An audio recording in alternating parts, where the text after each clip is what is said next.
Hello and welcome back or welcome to the Water Ski Podcast. This is Matteo, your host, and the goal of this podcast is to promote water skiing through interviews of people in the sport and interested in the sport and conversations around the sport of water skiing. And this episode 97 is exactly that. It's a conversation between Trent Finlayson and I about the 2022 water ski season. A little recap from the eyes of two water ski fans, really, like competitors, coaches, podcast hosts, and a bunch of other roles in the sport, but deep down fans of the sport. And I think for those of you that know us personally and all of you who will listen to this episode, I think maybe that's one of the big takeaways from this, that you can be a great fan of the sport you do, despite the fact that you cover so many roles into it. So we cover a little bit of, tournament results, tour placements, tour stories, ranking stories, and then we span, to some connecting them to some of the highlights of last year, to some of what we're looking forward to next year. It's a fun chat, again, that, gives you a good idea of how 2022 went, at least from our eyes. I have always a ton of fun just talking to Trent, and I'm glad and grateful, really, that we get to do this in front of microphones, despite we are on the other side of the world. He was in Texas, I'm in Italy. So, very grateful for technology as well that is allowing me to keep doing this podcast.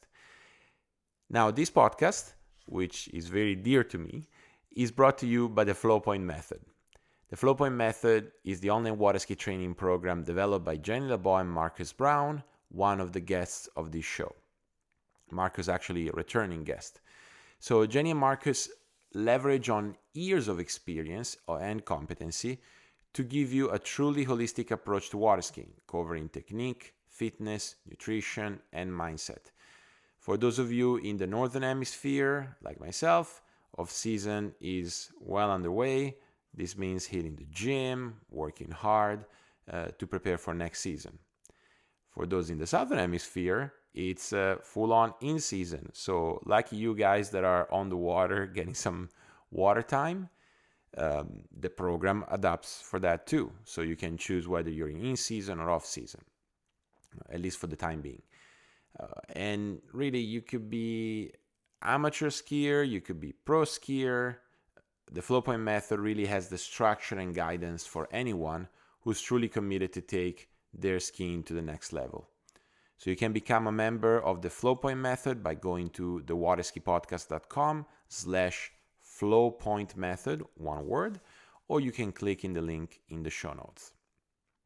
Also in the show notes, you'll find a way to reach out in case you're interested about that sports psychology seminar for water ski coaches that I plan on delivering starting at the end of February.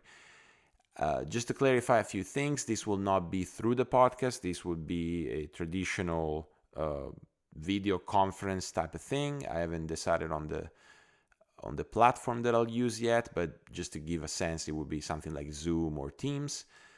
And I plan on offering small classes of 4 to 6 people maximum. So should there be more interest, then I will basically offer more classes. That should also make it easier for people to find a schedule that works. But as a reminder, this will be a seminar for people who help water skiers. Coaches, obviously, it's the natural one, but it could be just someone who coaches their kids or coaches their friends or helps them out with their skiing. Really trying to help understanding the main psychological aspects of the sport and also the main psychological aspect of coaching. That means how you deliver certain things in a psychologically sound way, and also how the psychology of coaching can have an impact both on the athlete, on the coach, and on the coach-athlete relationship. So again, if you want to learn more about this, there's a link in the show notes. You can write me an email, and I'll provide you with more information about this seminar. All right, that's it. Enough with the intro. Here's the episode of the 2022 season recap with Trent. Enjoy. Trent, welcome to the Waterski Podcast. Welcome back. How have you been, my friend? Very well. Yeah, very well. Just so in Texas, we're just kind of wrapping down our season. A little bit of skiing going on with Junior Worlds coming up, but it's about to be winter here. Do you have some of your athletes going to the Junior Worlds? Yeah, I do have a couple of skiers headed down there. So yeah, I mean, exciting time for some of these 15, 16-year-olds for sure. Yeah. I mean, at Pippen and Toti's place, they've had innumerable worlds. So I look forward to watch it. Yeah, me too. They're not new to organizing a world championship. They have a brilliant site, a site where you have a bit of recent history as well. So we'll see how that goes. Yeah, no, excited. Now, it's fitting that we talk about Junior Worlds because they're happening in January 23, but they are the 2022 Junior Worlds. And that's the 2022 season is really why I invited you back to discuss about. I think we had a long season. It wasn't a Worlds season this year. But nevertheless, a lot of tournaments, a lot of skiing, a lot of memorable performances, couple of upsets here and there. So as I did last year, I would like for you to start. Wherever you want, could be recent, could be the first tournament of the season, or just some general theme. So yeah, and for me, like you said, this was a long season, and now I'm at a stage where I'm 100% on the outside looking in, and it's sort of it's ignited this ski fan inside of me where I'm glued to the TV or the computer like anybody else, and for me, reflecting on this season, difficult in that it was as long as it was, but I just kept going back to like these goosebump moments, and so not officially, but if I was going to try and find, the moment of the year, for me, it was actually two. For me, one of the standout moments of the year was actually, goes way back to the Botoski event in Spain. Okay. And that was a head-to-head event, all the way through the semis and finals. So which means a lot of skiing. And when it came down to the final pairing, it was, Will Asher, Thomas de Gasperi, two of my, closest friends in the sport, and guys I did collegiate skiing with and pro skiing with and roommates and, just longtime friends. And, when it came down to it, it was going to be this battle of two 40-year-olds. And now, all these, now they're the seasoned vets, and they go out and they do their full head-to-head in the final after they'd already gone through all the other pairings, and they ended up in another tie. And there's this moment on the dock where they're both laying down side by each, and there's this moment where they're giving them an extra couple seconds, or maybe even an extra couple minutes to catch their breath before they're forced to go back out. And there's this moment where Will reaches over and takes Thomas by the hand and gives him, like a squeeze and a little punch on the elbow. And it was, if you would, their history. I mean, they came up as juniors and then young pros, and there was, they never have been training partners. You can just say that. Yeah. No, never. But that moment, I was just like, that the mutual respect, and in that moment, like just just love for one another, doing something that they love, doing something at a level that I'm sure neither one of them would have ever imagined they were still doing at 40 years old. For me, that was just the goosebump, holy crap moment. I'm just like, gosh, I love this sport. And, Yeah, that one tugged at my heart for sure. Yeah, and I mean, I was talking about it with some friends. I mean, there are some legendary rivalries in the sport, Oh, but this one has been going on for a while, and for not sure, only for sure, by for virtue sure. of the fact that they are still skiing after so many years, and they're sort of like toes to toes with each other.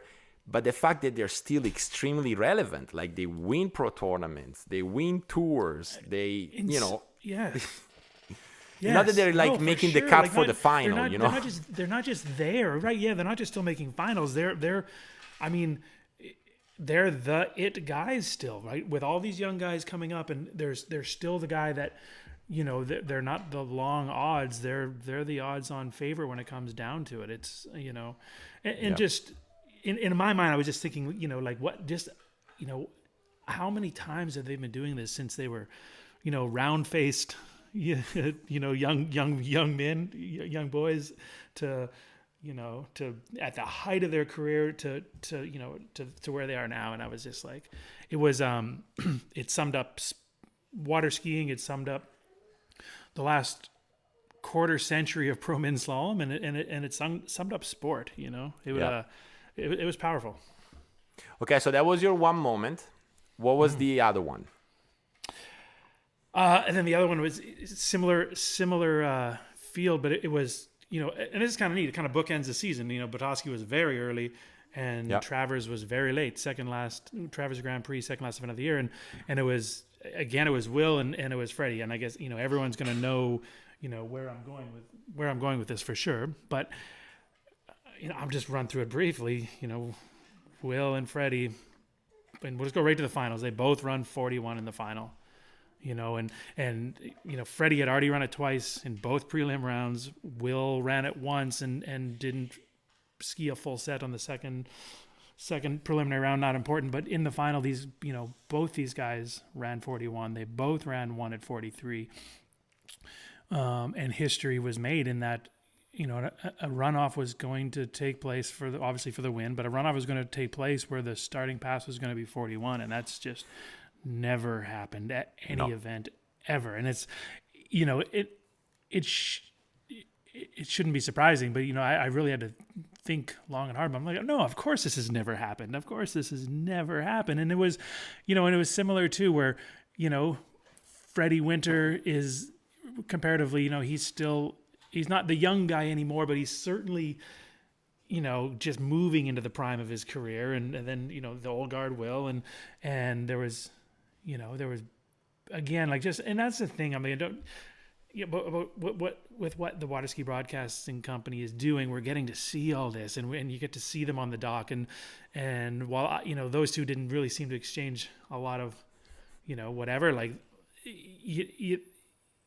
there, that just the intensity and seeing Will, he's like sitting in a chair, which which before he goes out, and also De Gasperi shows up, he comes down on the dock and gives Will a hug before he goes out, and I'm just like, again, we're going back to that same thing, but but just to watch these guys go out and know they were making history, and and in the end it was going to be Will that took that win, but that was my second moment, just because that excuse me, during that finals, I mean, there was two guys ran 4 at 41, I believe, and like, who would have ever thought at that point they were going to be a half a pass off of vying for a title? You might think I might have lost let a buoy out there, but they were a half a pass off, and just pure history in the making. Two guys, going out for a runoff, starting at 41.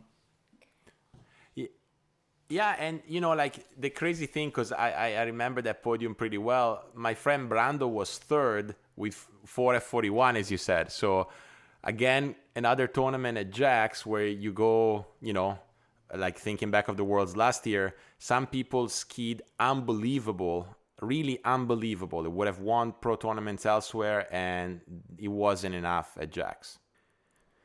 So yeah, we were talking about the crazy results at Travers, and this historical runoff at starting at 41 off. Now, I have a favorite Will moment of the season and a favorite Tigas moment of the season. and just because of what I've been able to observe, right? The Tiga's favorite moment, and this is unbelievable and painful in so many levels, is him winning the Europeans this year, which, obviously Europeans is not that like especially this year wasn't that hugely attended of an event. The history was that it was supposed to be in Ukraine in August. That obviously wasn't going to happen, and so the Italian Water Ski Federation took over the tournament and organized it in Recetto the second weekend of September. And I believe it was 3 weeks before, or like just not too long before the tournament, Thomas's dad passed. And and at the funeral, Thomas told me, I don't know if I'm coming to Europeans. Like, this is not in the list of priorities right now. But he showed up and he won convincingly. Now, the only painful part for me was that it was convincingly against me, who I was top seed in the prelims. But just to see what that win meant for Thomas and how he reacted emotionally, to me, he cemented himself in the greats of greats in my eyes.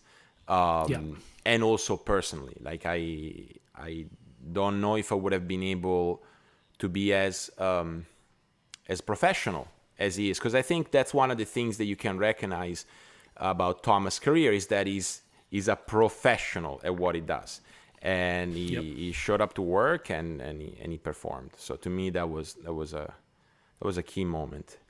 And then the other moment for Will, also fairly emotional, was the win in Caiafa, which I know, it was one of the many wins he had in the Tour this year, but obviously, I would say among the people that competed there, he was the only one that skied the Michaelilis pro event in 2005. Which really? Was, I think no so. way, eh? I think so. Probably. I was there. You're probably right. Yeah, you're probably right. Out of all that bunch. Wow. Yeah. Yeah. And just to see what it meant for him, the win, but especially being there. And I think for those who watched the event, just the little interviews that we were asked to give before skiing, after skiing, you could tell it was a different Will. It was someone who realized he was doing the right thing just to be there, and then obviously to win. But we were roommates at the tournament, and just to see what that tournament, being there and supporting that with his presence meant, I think it was very impactful. To see the importance of that for him. So I just wanted to share those two moments because you started with the Tigas, Will, Bottas. So those were my two key moments. What about it could be them, could be other skiers? Anything you watched or saw that stuck with you, like as a moment for a particular skier? Well, one of the other ones for me would have been, and it was outside of the pro tour, but it was a pro event. Was so Ali Garcia has had pretty. She's had that season, right? That season where you're like, you're not just happy to be there. All of a sudden, you're like, okay, I'm actually pretty darn good at this. So she went through the European string of events with a couple podiums. Maybe second at Bottas. I can't quite recall. I don't have the notes in front of me, but I know she podiumed a couple times on the European swing, and then came back to the States, and then the America's Cup, which is it's the pro event that coincides with the U.S. Nationals, right. And it's a night event where the qualifying round is actually the open event of the Nationals, and then that's how you qualify to get to ski the pro event at night, and Ali took that win. It's a night event in Kansas, and all you have to just say is she took that win, and Regina was there. Right. So it's like these are Ali. Regina is definitely a mentor for Ali, and for her to take that title. And there were circumstances where it was really, really glary, and then it was really, really dark. But both of those things, if you're going to put money on anyone on the planet, it's going to be Regina or someone like that, someone who's won everything, done everything, not that worried about the glare. And so, that was an emotional win for her. And it kind of came at the right time where she had done these podiums, or finished up with some podiuming at some events that maybe weren't attended by everyone. So then she comes back to the States and wins an event with when she had to ski against the greatest women's slalom skier of all time. So that was another one for me. That one was like, whew, I was lucky, I was happy to be there, and Allie's someone that I ski with quite a bit. So it was emotional. That one got me in the heart too, just seeing how happy she was, and to see how truly happy Regina was for her. It was cool. Good. Yeah, and that's how I wanted to start this conversation, like the fuzzy good, important moments, which I think, we are all fans of scores and placements and points and performances, but a true fan of a sport also keys into those things, right? And since both you and I are head first submerged into this, I think those good emotional moments are a good way to start. Now, I want to completely diverge out of slalom, because one of the things that pains me is that unfortunately there was no trick tournament in the Water Ski Pro Tour this year. But there was one skier, young skier from Mexico, who has been revolutionizing the game, and this is Pato Font. And I was looking him up because I know that he posted a pending world record, which Alexei's 12.570 has been holding up pretty damn well in the record books. And then he topped it by 20 points, which is enough to be called a record. And then he did it again at the same tournament, right? So I'm like, okay, I wonder what tournament that was.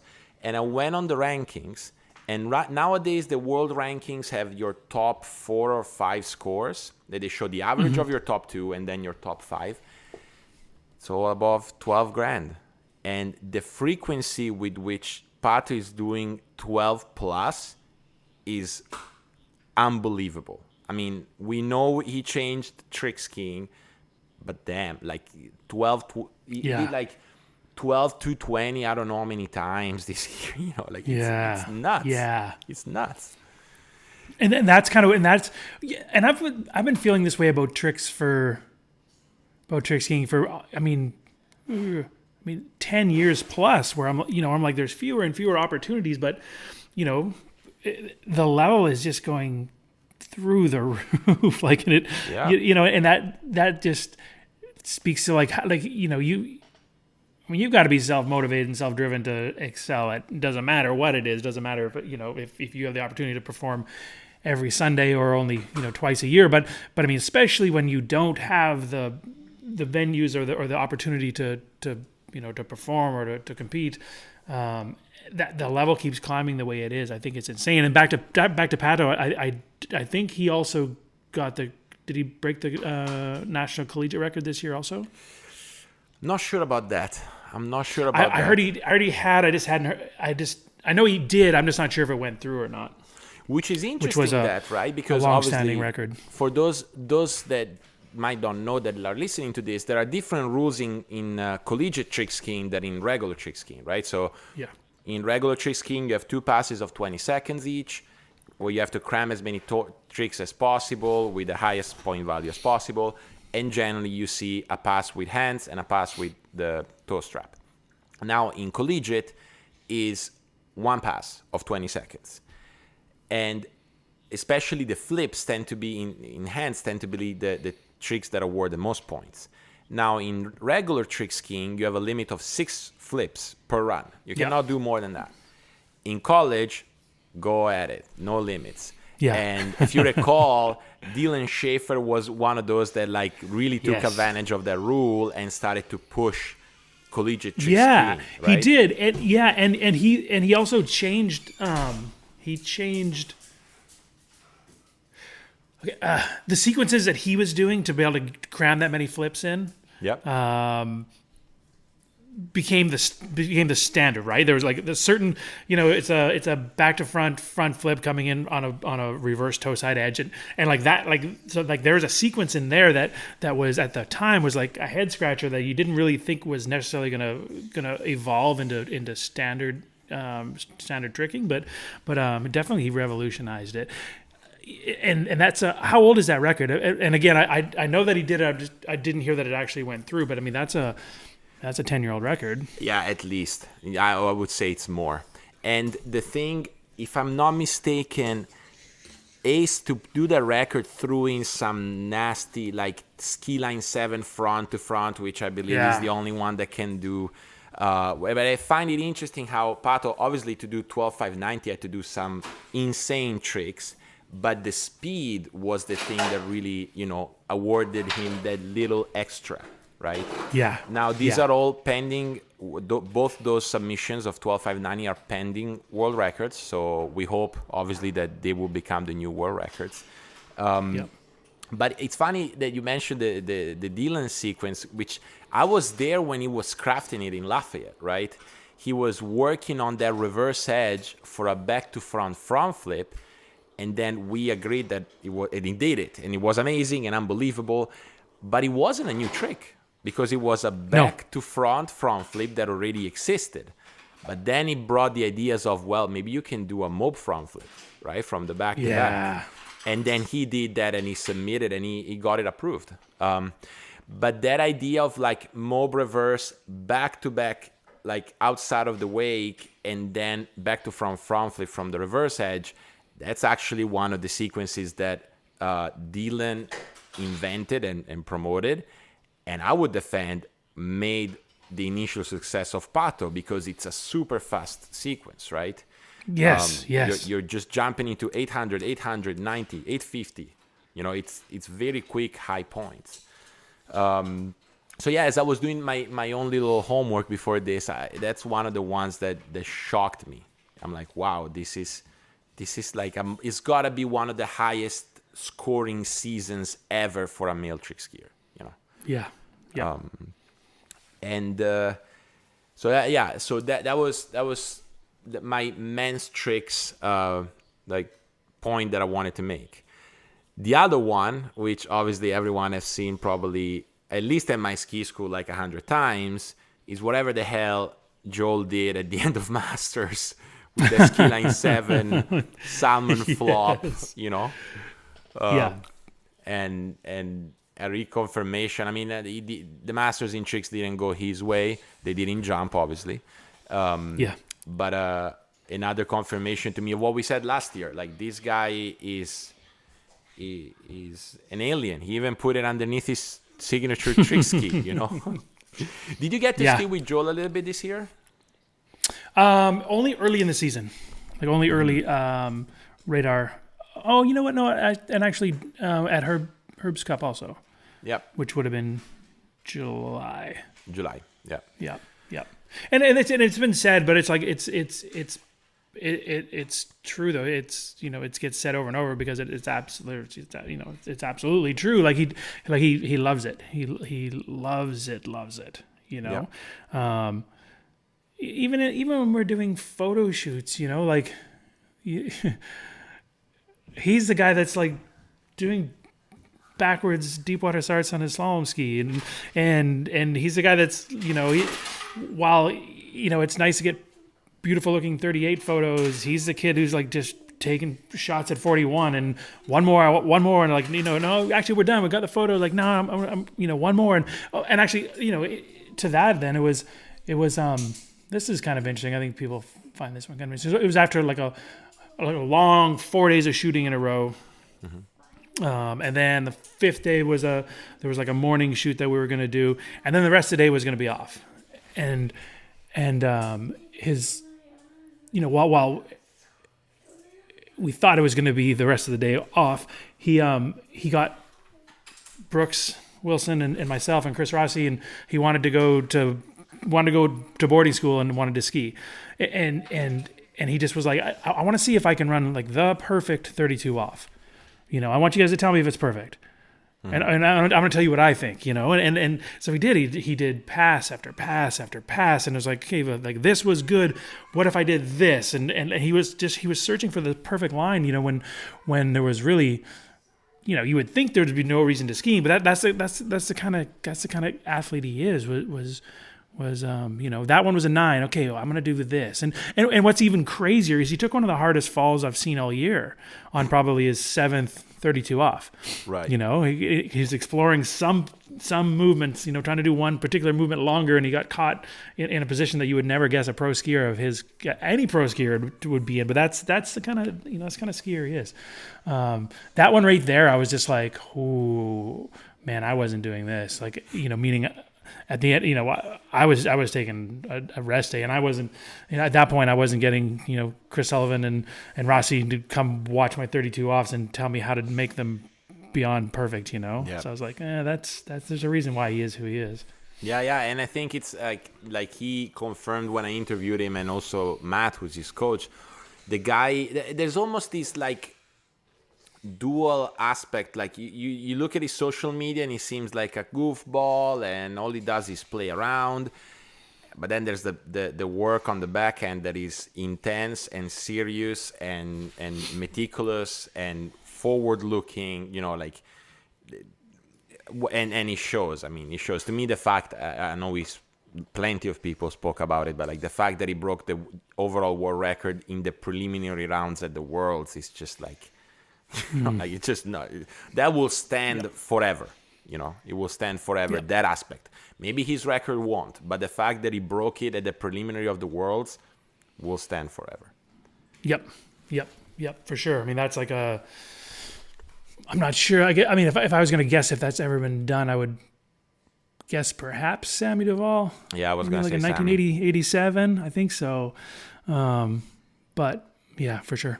And then if again, just sort of scanning the season in preparation for this, I guess if there was another skier that just took that extra huge step, it would be Charlie Ross for sure. Yeah, I mean, what a season, right? 3, 4, no, the 4 this year. He did. Yeah, a handful of threes. He did a 3 at a pro event. He did 3 at 41 at Mastercraft Pro towards the end of the season. Then ran a 4 at 41 shortly after that. And he didn't do the full, season of pro events, but that's coming. I mean, he just won the Pan American Championships a couple weeks ago. He'll have the Junior Worlds coming up in a couple weeks. Yeah. It's. I think what's impressive. Ran 39, first junior to ever run 39 at the Masters. Yeah. Yes. Yeah. Yes. I get, in scores aside, I mean, obviously 3 or 41, 4 or 41. It's kind of like you're saying about Pato. I mean, it's the frequency, at which it's like. He ran 39 in a pro event, and then it's just like he can't stop doing it. Right. Right. And I was happy to see him skiing more pro events, right? Yeah. Because I think, he's obviously at that level already to be challenging for podiums and wins. So I'm always happy when I see someone taking the first steps, right? Like going, okay, I'm at this level. It's time to me to face the big names of the sport, right? Yeah. And he did more this year.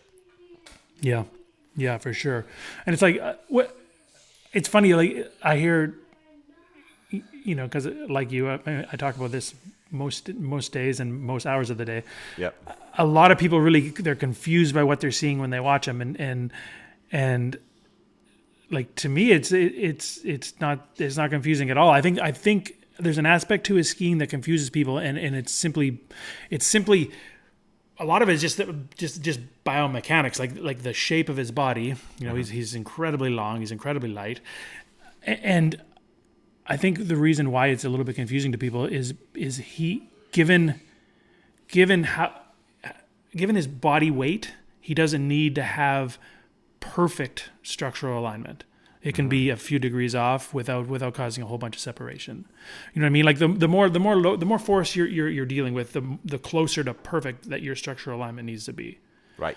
And again, like while it's often very close to perfect, it's there. You know, there's times when he does have to manage load under less than ideal circumstances, and he seems to he's able to do it better than a lot of people.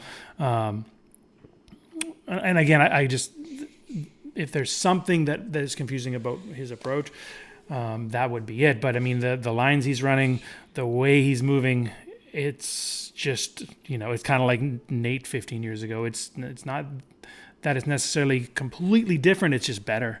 You know, his timing's better, and again, his priorities are just tighter. Right. You know. Right. He doesn't go for B until A is already taken care of, if you will. You know. No. I mean, I had a good conversation with Berg when I was there last year, and it seems very structured training. You know, like there's very little left to randomness in terms of pure technique, right? Then in terms of like coach-athlete relationship, I mean, I'm sure that they have a super tight one, but like in terms of technical work, it seems very much, as you said, until A is taken care of, we don't go to B, we don't go to C. And then I think like visually, because I found what you said very, very interesting, and it makes a lot of sense.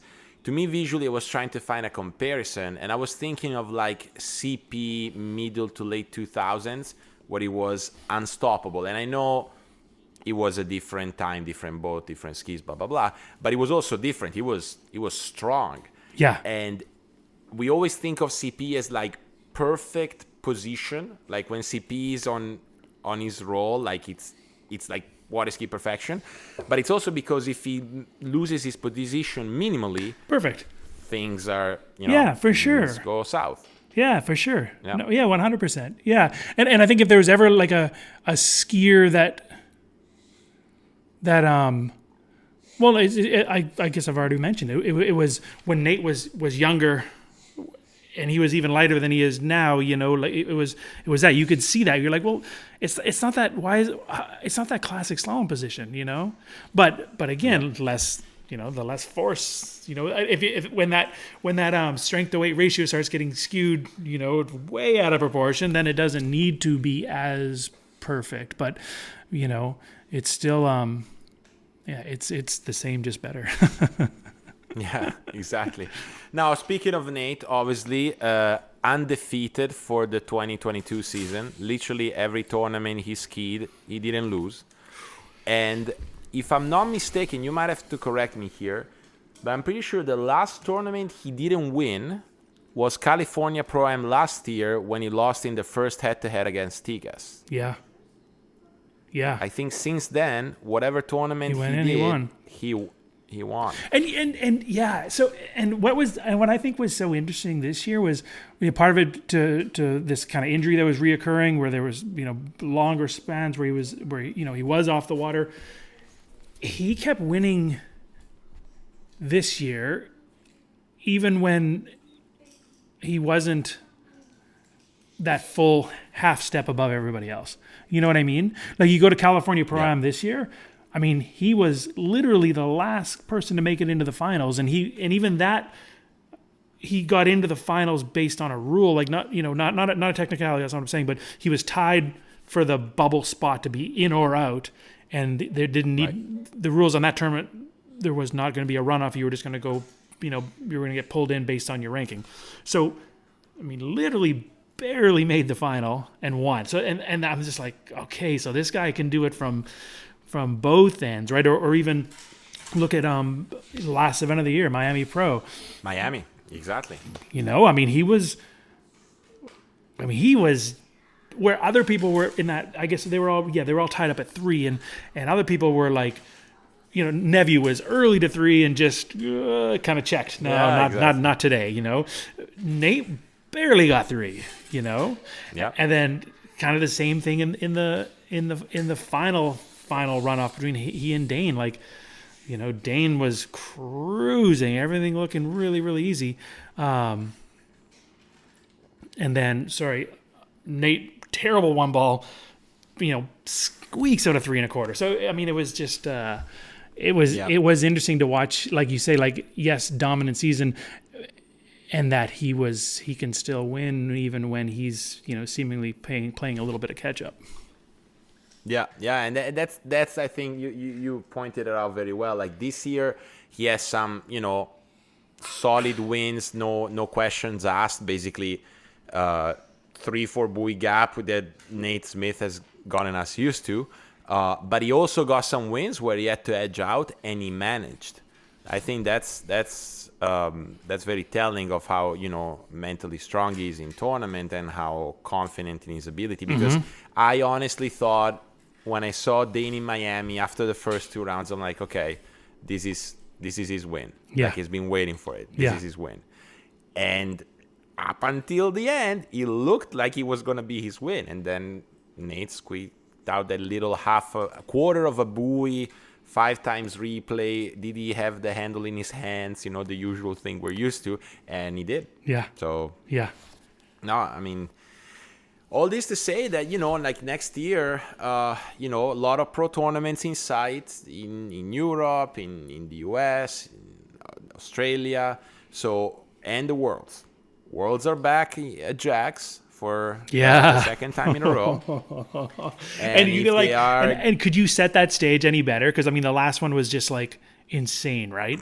Every event, insane. Every event over the whole weekend. There wasn't one lackluster.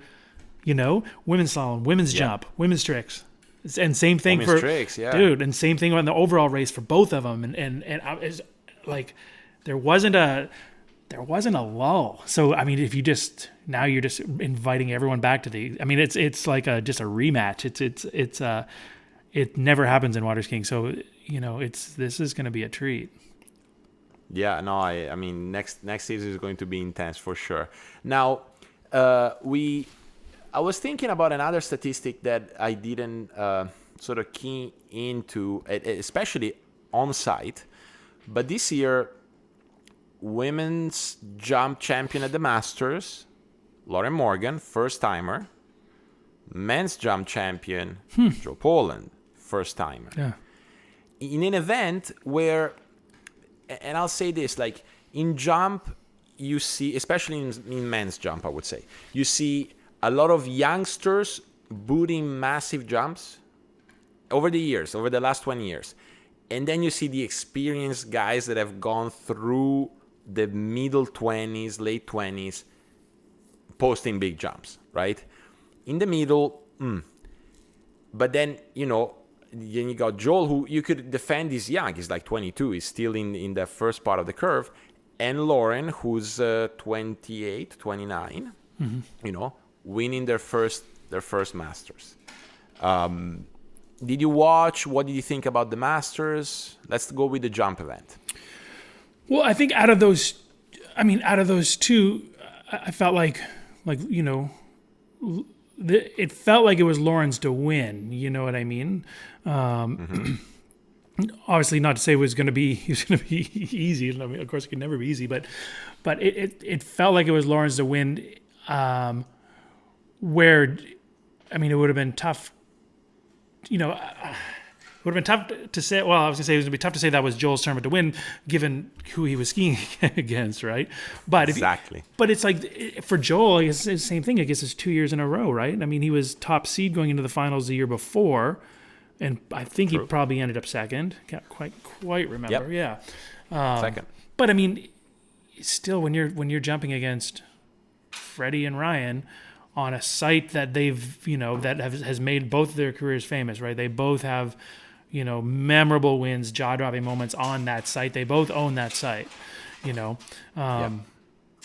so I mean, for Joel to take that win, I mean, I think that one was out of those two events, women's and men's jump. That was the one that was like the no way out of the two, Right. Yeah, that's a good point. And knowing Freddie and Ryan's career and personalities very well, guess what that did to those two men the second that Joe won? They started booting humongous jumps throughout the whole summer, right? Like The rivalry was back. Ryan was back on the tour. You know, he was going to every event. It was insane. And I loved every single second. California Pro was insane for men's jump. Yep.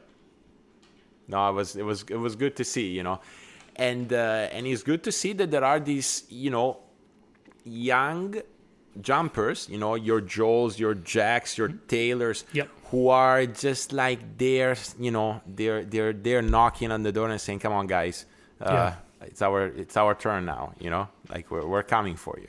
That goes in keeping with that. Then, you know, talking about this, how it was Ryan and Freddie back.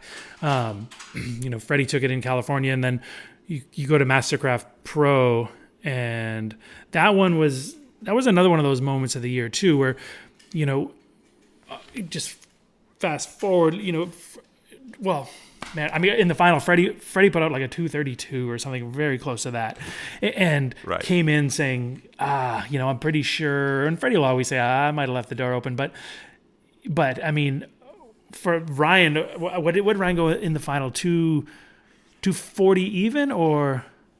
Let's pull it up. I'm gonna pull it up. Yeah, it was into the 240s, and I mean, no one had been that far in a long time, and certainly not in a pro event, but, you know, he decidingly took that win. But what was cool was he came back to the dock, and it was another one of those things that is only offered, you know, because of TWBC being as good as they are now. He came back to the dock and sat there, and it was just, it wasn't the fist pump like the aggressive. It was just just smiling, and he's just, you know, he said something along the lines of like, I love this. I love to ski. I love to jump. Right. You know, and he was just, it didn't look like vindication. It just looked like just joy, just pure joy. And it was just like, it was another one of those moments where you're just like, oh, this is just so beautiful, you know? Yeah, no, it was great. I mean, I have the results here: 240 flat, or 73.2 meters, 233 Freddie, 225 Paul, and 224 Dorian, who also had good jumps this year. Yep. And then just in keeping with that too, then that same event, you know, Mastercraft Pro, that was Taryn Grant. Taryn Grant got her first pro win also. That's right. Which was another one of those things, you know, because it took me back to, you know, Winnipeg in the early 2000s, where I'd be up there coaching her and her brother, and, you know, she was just this tiny, cute little girl, and to see it, you know, to watch her win that event, and tears, and she was just shaking with, you know, like, and you know, she did it. You know, it wasn't one of those rare occasions where it was she won in the absence of something or someone. I mean, she went like 173, 4, 5, something like that. I mean, she jumped far all year. She really turned the corner this year, and that was another standout moment, you know, where you're just like, it makes you really happy to be involved in the sport. Oh yeah. No, that's a good point. Like a lot of moments this season made me think, you know, both on a growth of the sport, and by that, in this case, I mean purely performance level of extreme high, you know, professionals. Like, so that has been growing like crazy, but also like those moments that we get to now see so well, you know, with the webcast, or for those of us who are lucky enough to be present live, you know. Yeah, it makes me, as you know, I've been saying publicly for a few years that I think the sport is growing in general. But when you get to experience it, whether on a television or live, it reaffirms it, you know, it reaffirms it positively. Yeah. All right, so tour, because I think this is a good opportunity. Let's go with men's slalom for a second, because we said Nate didn't lose an event this year. So every event he showed up, you know, he won. Backyard tournament or massive tournament. Yet he didn't win the tour. The tour actually was, in men's slalom, was won by Will Asher. And I think it's a good opportunity to explain how the tour points work, because I think most of us that ski or skied or are really deep into the sport understand that pretty, like when we saw Will winning the tour, we said, okay, that's normal. But it's worth explaining a couple of things. One, the points that are attributed in the Pro Tour depend on the cash prize of the tournament. Yes. Right? So if you win a high cash prize tournament, you get a lot of points. If you win a low cash prize tournament, you don't get as many points, right? So there's a money aspect to it. And then the second aspect also is you count half of the tournaments plus one, right? So there are, I believe this year there were 14 slalom events. Let's take slalom. So that would be 8 placements that count for your Pro Tour standings. Now those placements are the points, right? So a third place at a big cash prize tournament might be more points than a win at a small cash prize tournament, right? And so you take the former. But so yeah, all this to say that, you know, I believe Nate ended up third in the tour. Yeah. Second Freddie, third Nate. Freddie and Will, I would say without a doubt probably the two that skied the most tournaments. They came to Europe, they skied pretty much all of them. Skied pretty much all of them in the US. And Nate, probably due to his injuries, wasn't able to ski all of them, especially something like Greece that was high money for men's slalom. Did he ski hilltop, Nate? I'm going to say no on that one too. And that was no, he did. He did. No, he did. He did? Yeah, he did. It was his first. It was his first one ever. Okay. Yeah. Okay. So yeah, he skied that one. Oh yeah, that he was struggling with the syndicate rope, and then he sort of figured it out and won. Yeah. Yeah, crazy. Yeah, unbelievable. So that's the men's side of things. Women, Jamie Bull. Jamie Bull won the tour. Now, I'm sure as a fellow Canadian, you followed Jamie's season. I mean, obviously, current world champion, right? She won the Worlds last year.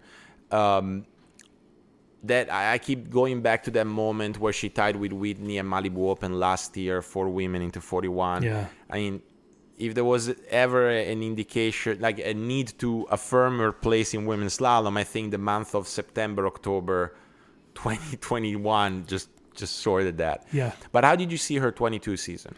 Well, I guess it was similar to Nate's. It seemed like it was a little, maybe it was more abbreviated. I think she was finishing up school early. I think maybe that's why she missed some of the earlier events. But it just, you know, she won the right events, you know, and she won them right. Decidingly. There was a Mastercraft Pro, I guess, was the third to last event of the year.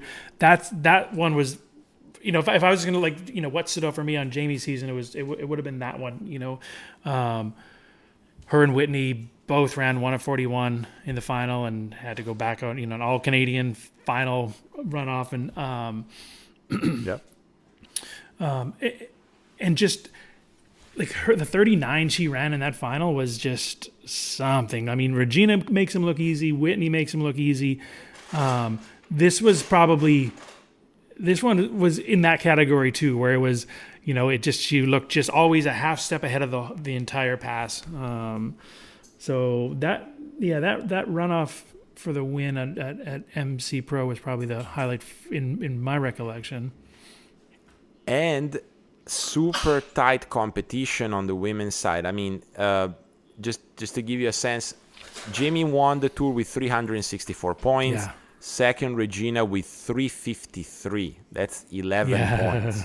Now, to give you a sense, that's the difference between, I believe, third and fourth at a medium cash prize event. Yeah. You know, so they were extremely close, you know.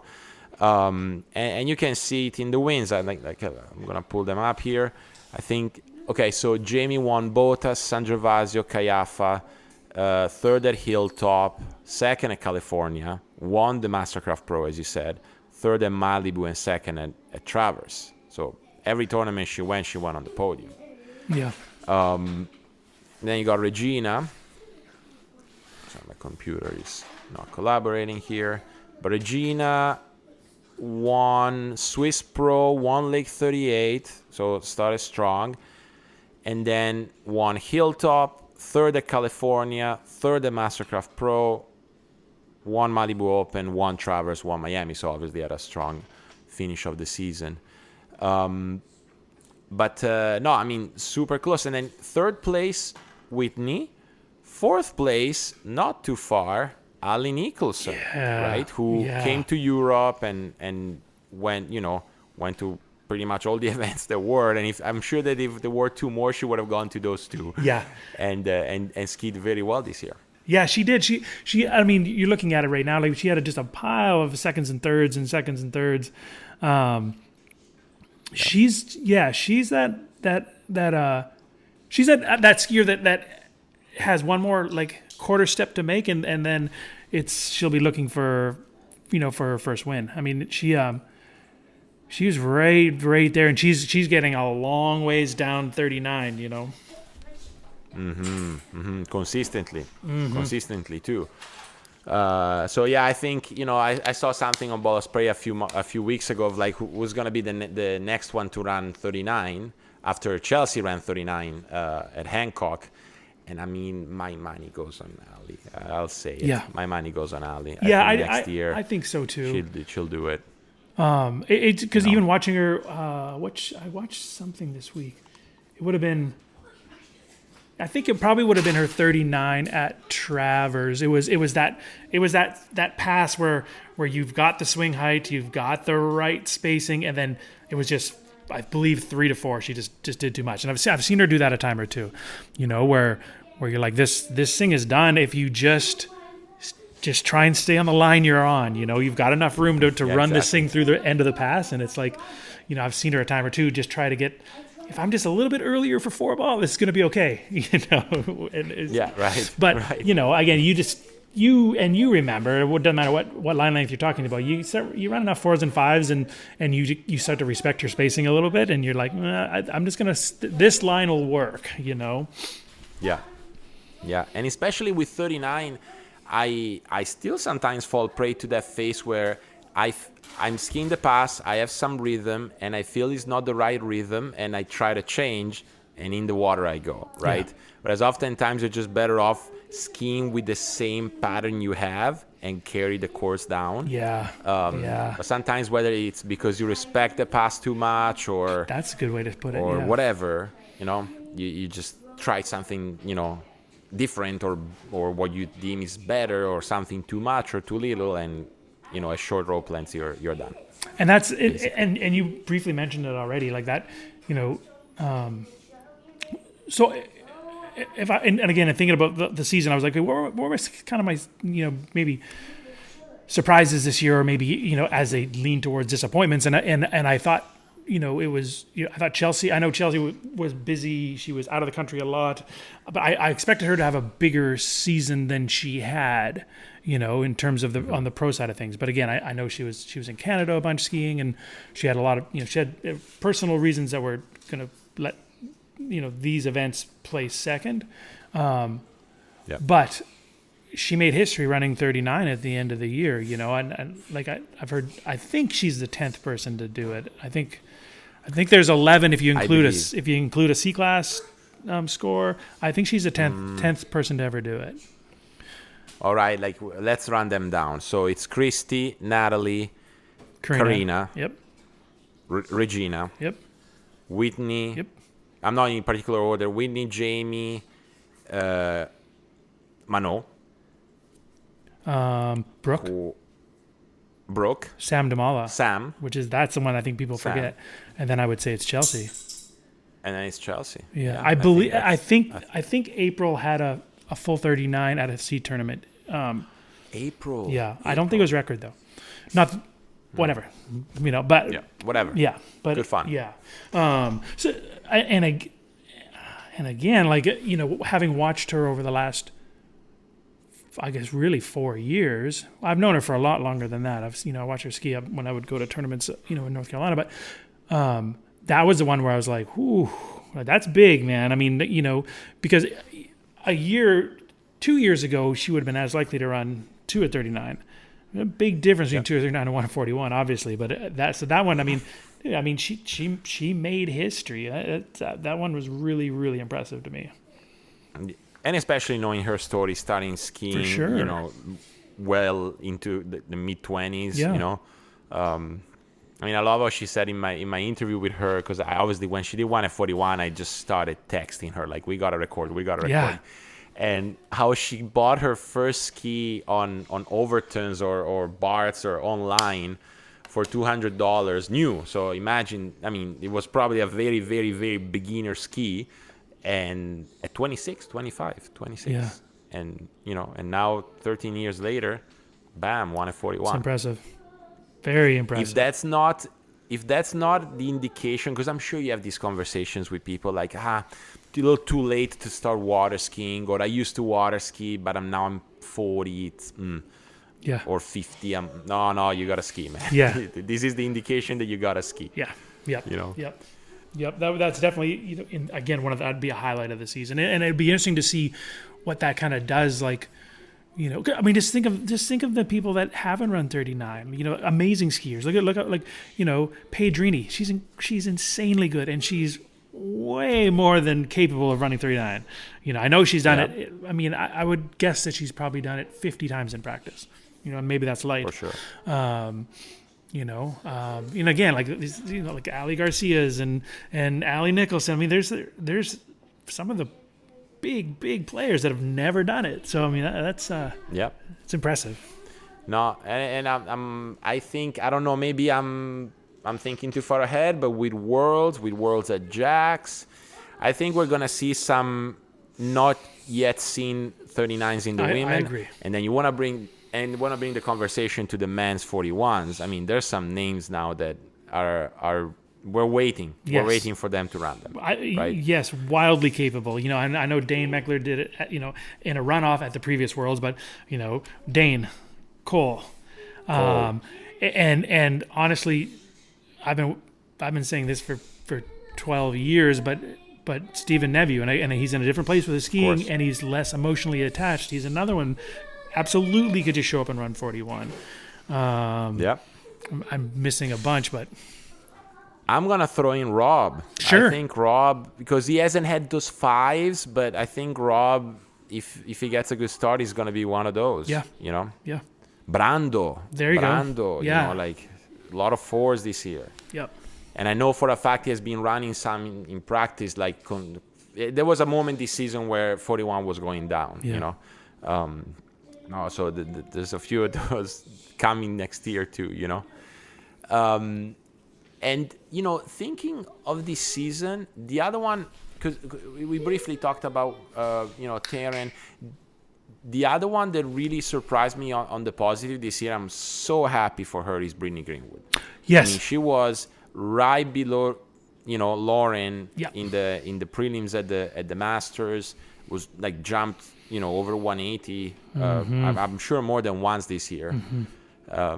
So, you know, for all, I think the field is coming, you know, it's coming up, right? And then obviously Lauren got injured, so that opened a few tournaments for others to grab. Like, I think next year also, I mean, obviously the big question is Jacinta gonna make it to the North Hemisphere? Is she gonna ski? Do we know? But I think the good thing is, whether she does or not, the event remains very interesting. Yes. You know? Yeah.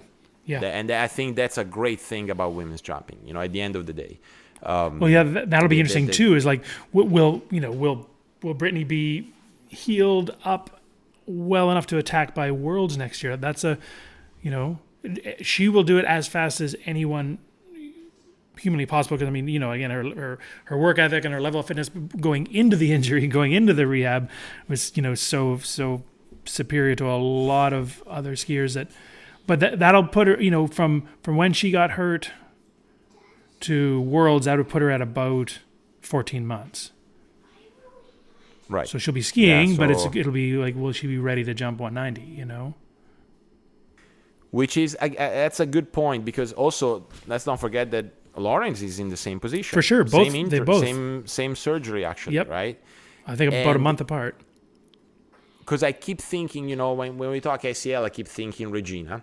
But I think there's a couple of things to be said. One, Regina, and this is nothing to take away from Brittany or Lauren, obviously, but I mean, we're talking about another one who not only has the levels of fitness, but also the years of experience that somewhere in there they matter. But also Regina got back into slalom pretty quickly, but it took her a while to get back into jump. For sure. So your point is very well taken. Like it really depends on how the whole process goes. Yeah. Leading up to the Worlds, and obviously I hope for both of them to be in as good of a shape as they can be. Yeah, man, because those two right now, they are the ones that if Jacinta shows up, both those girls like very capable of going 190. Like now, like you watch. Again, like just going back to when Brittany got hurt in California. You could, she was jumping. I know she was jumping very well leading up to that event, and I know, I saw that crash enough that I frame it like this, like she didn't necessarily make a mistake. She just maybe got to a place that she had never quite been before. She might have been 1% deeper, 1% more angle, 1% more pressure. She drove all the way to the ramp. I just feel like maybe she wasn't ready to go 195 yet. You know what I mean? Like it was right. It was while it was hard to watch because I'm friends with her and love her dearly. It was inspiring. I'm like, holy crap! That wasn't. She's going. She didn't get there and change her mind. She just got there, and maybe she just wasn't ready to quite be there yet. It was awful close to being exactly what she was looking for. And that's the deal with jump. That's just it, right? That's the deal with these guys. You've done it. I'm almost like they're just a different. It takes a different type of person, a different type of confidence, a different kind of drive. Because it's it's easy to have too much speed on your gate and blow it. It's just exactly. Big deal. And I think it's like that. The best way I can relate it verbally is like that sort of like radio wave that eventually tunes itself to middle, right? Like in jump, if you're beginning, sometimes you're gonna go like a little later, a little earlier, 10 feet difference between one jump and another. I don't want to say you don't quite know what you're doing, but kind of, and as they become better, the wavelength like smoothens out, right? Now the problem is it's not reflected in the scores because at that level a minor little load here, little wobble on the air or whatever, and you're losing 5 feet. So the difference in feet remains the same, but if you watch them sort of like aerial view, it's tough to spot differences with what they're doing, except maybe that they pushed it into the course a little bit more. And at that level, you can push it in the course that much more, like you're already, you're challenging the physics of how it takes to get to the ramp.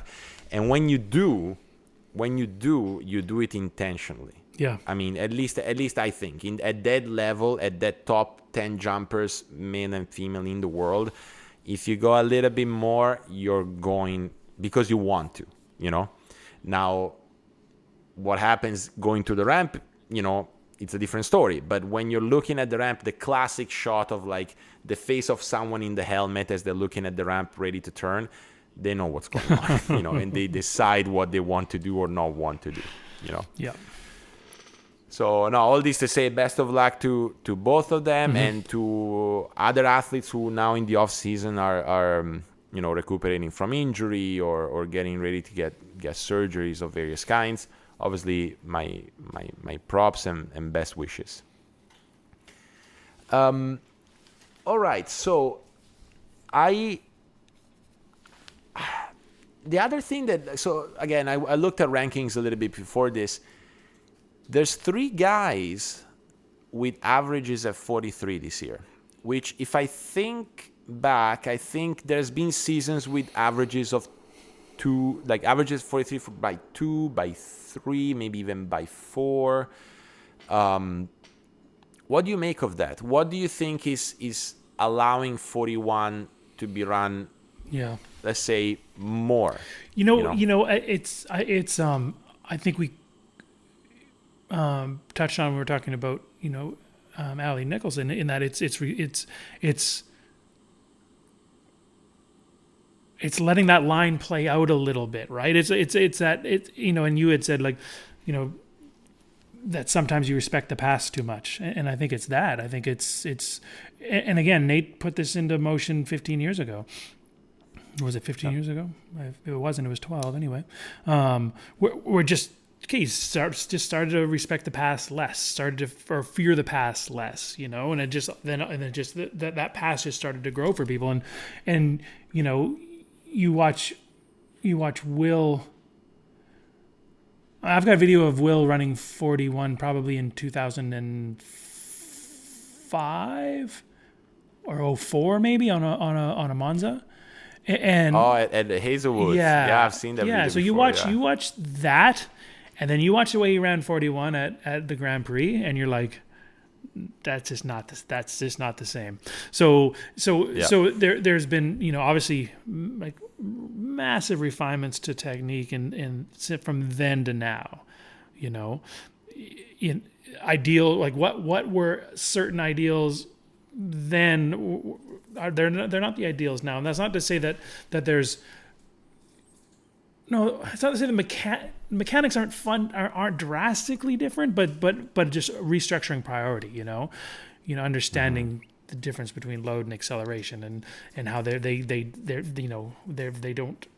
not mutually exclusive, but they're not the same, Right. So techniques have gotten better, and then again, just the way people look at it has just changed, where 4 at 41 5 years ago is not the same as what it is now, again, going back to the Grand Prix where people were piling up at 4, and you're like, no, that's 3 buoys off, running off for the win. Lacano was the same, a lot of 4s in Lacano. Yeah. And some of those 4s didn't make it on the podium. Yeah. Equal parts both. Technique, better understanding, and then better execution, and then just less emotional attachment to that pass. Understanding that it was there was a long time where there was this idea that 39 and 41 were just different worlds, and it's just not. Now you watch these guys and you're like, okay, that's not true. That pass is as similar as the previous two. Obviously, margin of error gets tighter and tighter and tighter, but it's not a different deal. Yeah, and I think that's a good way of framing it. I think if you're the recreational water skier, you might not have a ski course, like you're just watching a webcast, and I present you with a 38 and a 39 from male pro skiers, you might not be able to tell which one is which. But if I show you a 39 and a 41, you'll be able to tell that the second one is harder. Mm-hmm. For whatever reason, like visually, the body of the skier is more inside of the buoy line, or there's just a bit of extra movements, a bit of extra intensity. But all that being said, I would say that difference got smaller in the last 10 to 15 years, right? I think it just you look at 1, 2, 3 buoys, and the difference has gotten smaller. Yeah. And I guess, and to that, like the 41 that Freddie ran in the final at the Grand Prix, and I'd watched that recently, and I'd made a note of it, was a 41 where he actually probably needed to make up a little ground at 4 and 5, and did. He didn't have a good start at all. Where typically the 41s that you see, that it's pretty good all the way through. But that particular one, and again, that's how this pass is changing, and that's how these skiers view that pass is changing. I mean, Freddie had a terrible one. He kind of survived 2-ball. He was at 3. You wouldn't have thought he was going to run the pass. He shortened everything up at 4-ball to give him a little bit earlier acceleration, and got a higher swing at 5 than he had at 3. And you're like, you don't often see that, No. I mean, obviously, the first one to show that to us was Nate back when 2010, 2011, and then we realized, man, there's someone out there who has margin of error at 41. How is that possible? Yeah. And now I would say, Freddie, Will, and Nate are those people that if they make some type of mistakes, they might not run it always, but they still get very far or far enough, to get I know, a win or whatever. Because even like you go back, in keeping with that, you look at Miami, the last event of the year, and like you're watching these guys run 2:41, you're like, what? And people were even saying like, what's going on in Miami? I'm like, well, isn't that insane? That because in the final, I think, and this is not 100% accurate, but I think Freddie ran 2:41, and you're just like, hey, what? Yeah. No, one. Yeah, you're right. Freddie yes. and Will ran one. Yes. Didn't get out of one. First tournament of the year that they didn't get out of one at 41. And when that like gives you pause, you're like, okay, things have changed. Yeah, that's cool. Yeah, exactly. Like a 1 at 41 is like, wow, what's going on blowing in the world, right? Yeah, exactly. So look, little aside, I mean, not aside, it's just not about action water skiing and tournaments and performances. The 2022 season also saw the third season of Spraymakers. Yeah. Yes. Yeah. Yes. How did it go? I mean, honestly, love it. I mean, it's people are continuing to listen, and our numbers are going up, and it's I've said it before, but for me, like when I get to a U.S. Nationals, I already have this sort of dialogue established with people, or what really is wonderful for me is I show up to a clinic and we're already on the same page, you know what I mean? And there's already questions ready, it's like really rewarding. Like when at the Radar booth at Nationals, I mean, I just get so many people coming up and saying, I listen and I thank you. And then, and it's the response is always like, thank you for listening. And it's genuine. Like it's, when I started doing it, I never imagined that. I mean, I knew my people would listen, but I never imagined that there's going to be people, around the world that like truly listen and then they'll reach out and ask whatever comment they want to make, or I have people on GiveGo. It's a online coaching app, and they'll reach out and they'll be like, hey, I listened to this and this is what I'm trying to do. What do you think? And it's super humbling though, because it's the fact that people do appreciate it. It makes me want to definitely do another 30. We'll do another 30 episodes next year too. Okay, Yeah. that was going to be my next question. So Yeah. fourth season. Yes. Are you guys already planning? Do you have any ideas that you can share? Yeah, well, I mean, and so the way the direction we've gone is we had we had this discussion where after season one it was season 1 and season 2 where we've followed a fairly similar format. We sort of changed the order a little bit. Like our plan was to start as broad as possible and then just go through this kind of pyramid idea, and then sprinkle a couple things along the way, but just trying to get more and more, like a kind of a tighter scope. I think for season 3, the idea was I wanted to make sure that and Rossi, had similar sentiment that like the way I coach is I try not to tell people what to do. I try to illustrate what's happening and then let you figure it out. And I don't mean that in a disconnected kind of way, but keys and cues and little nuggets, they're great, but they don't teach you anything, right?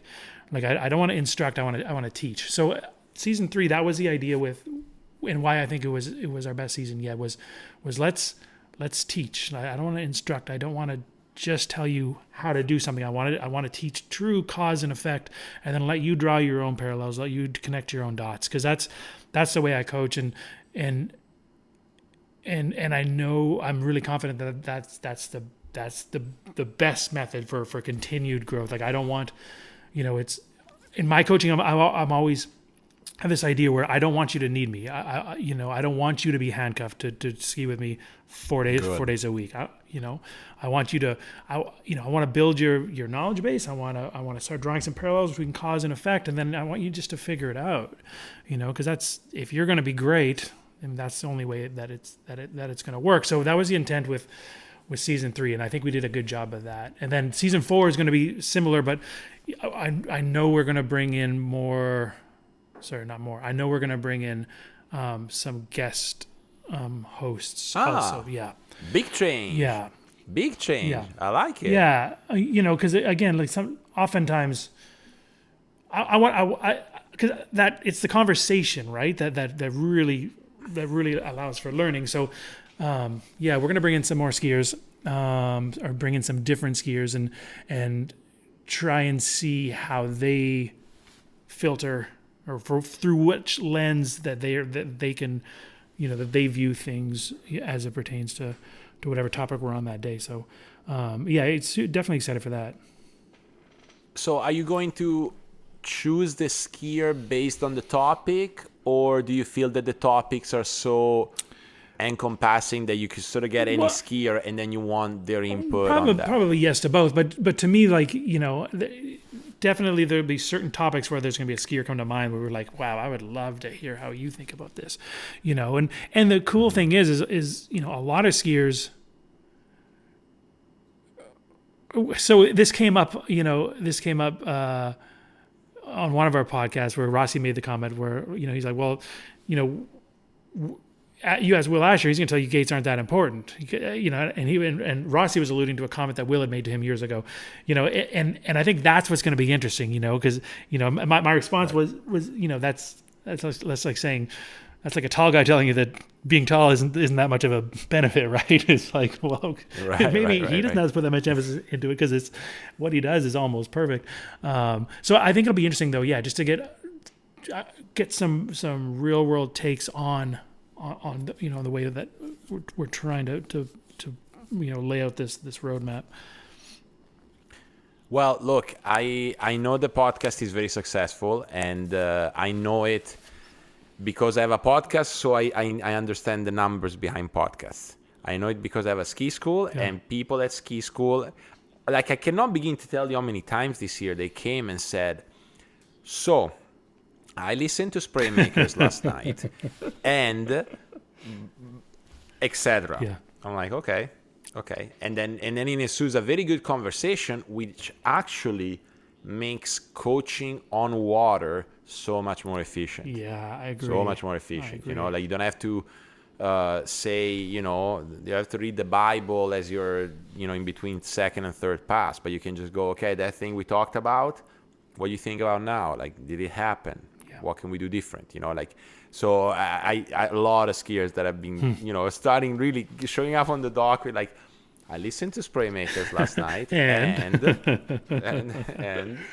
and this is what I want to try. I'm like, okay, good.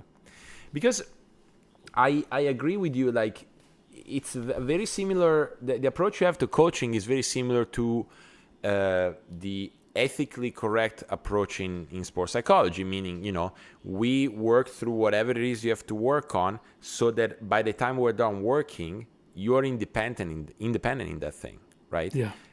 Now, ethically, you want to interrupt that relationship, that psychologist to client relationship, as soon as the athlete is independent.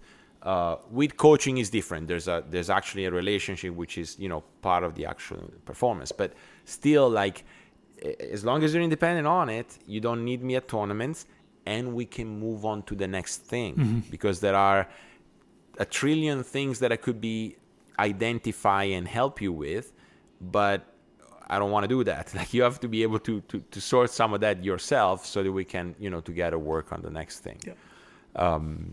And I super look forward to that season next year. Appreciate it. I mean, congrats. It's been really good, really good. What are you excited about next season? Anything that stands out?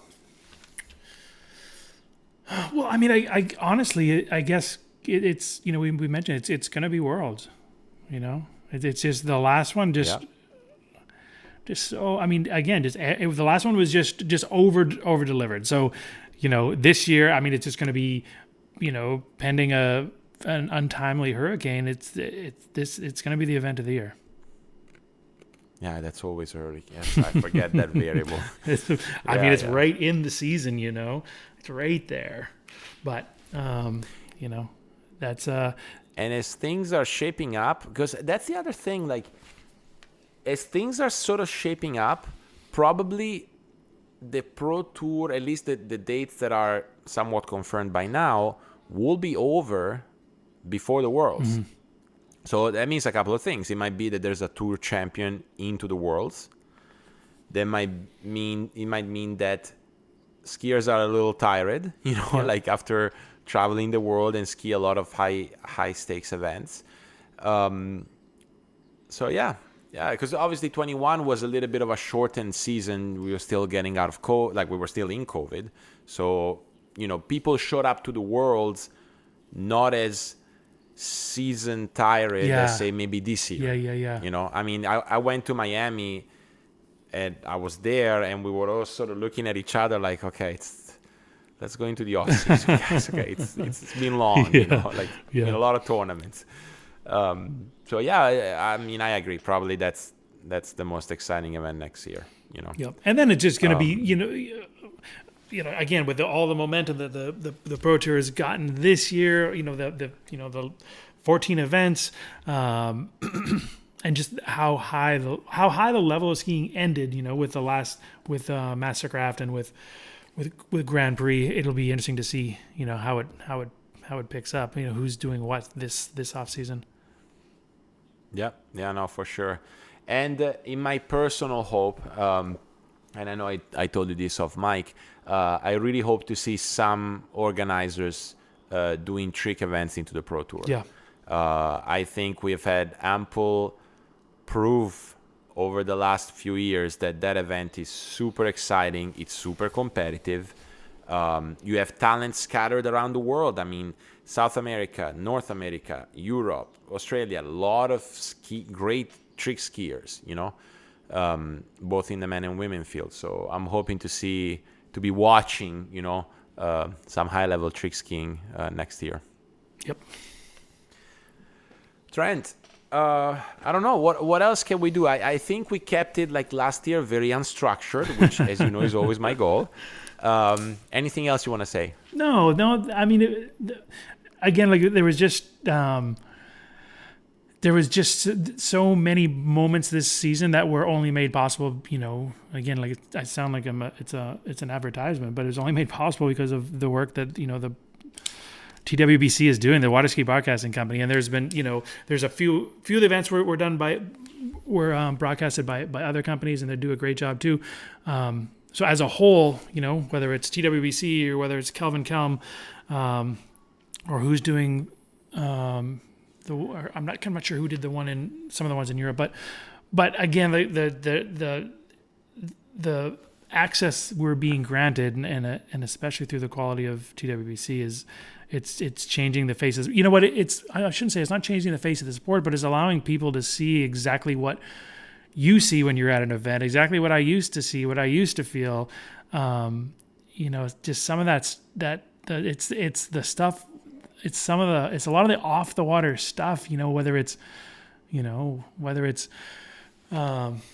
Karen walking Freddie down to the dock before he jumps, or whether it's Brianne and Ryan, or whether it's DeGasperi and Will, like showing each other love and mutual respect, mid battle. I'm just like, yeah, man, it's the stuff that you only get to see if you happen to be there, or more accurately, if you're one of the athletes. So,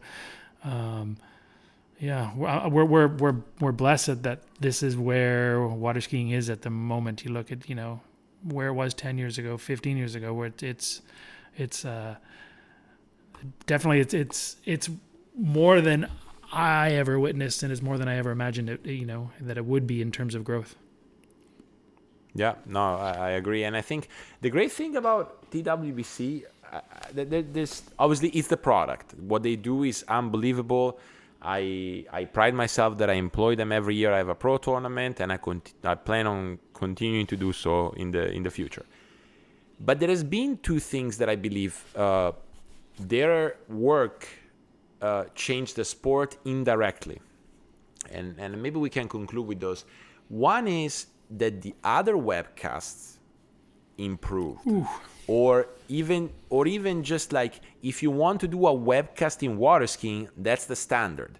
So now you have to have a camera on the dock, a camera on announcers, a camera on the tower, a camera in the boat. You know, like they're made sure people understand that if you want to watch a good webcast, this is, you know, the standard.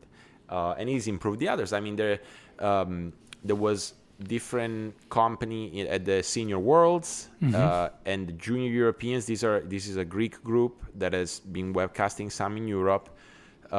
Norway, they did their own webcast. They have a fantastic facility and collected good volunteers, and they did a good watchable webcast, you know, with replays, with announcers, with, you know, dockside camera. Again, they did a very good job. So that's a good indirect, good consequence, good change in the sport.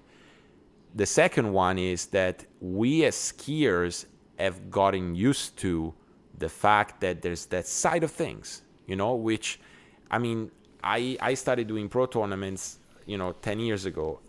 We didn't have that understanding. You know, like it wasn't part of our routine to know that, like, after I get out of the water, if I skied great or poorly, there's going to be a microphone and I'm going to have to be professional and say good things, you know, like appropriate things for an audience. And that's a change. And I think it's a good change. It makes the sport even more professional.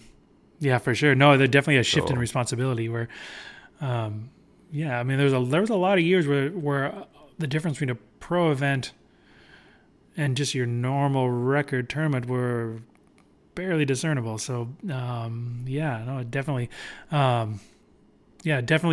changed the responsibility, or just the perception of the responsibility of the athletes, for sure. That they're not just there for themselves, for sure. Yeah, that I felt it. I felt it in the last few years. As they improved, as they got more, you know, content and involving athletes more, I felt that need to change, you know, to be more professional. And not that I was ever inappropriate, but like, say, more appropriate when I'm in front of a camera and I'm asked a tough question, you know, like, you fall or you did no gates, you're out of the final. Tell us about it. Yeah. And you're wet with your gloves and your ski, and you have to, you know, to say something that is appropriate. I think it's a good change that they brought, you know. Trent, can we just go on for another 2 hours talking about something else? I mean, I want to do this as much as possible, man. Anytime. Thank you. Yep. Thank you for taking the time. And I hope to do another episode with you as soon as possible. We will, man. I don't miss your episodes as they come out. So you're just one more avenue that's bolstering the sport and taking it, you know, to a level that I certainly dreamed it would be when I was 25, 26. But yeah, it's definitely you know, it's what you're doing to far surpasses anything that we had access to when I was coming up, for sure. Well, thank you so much.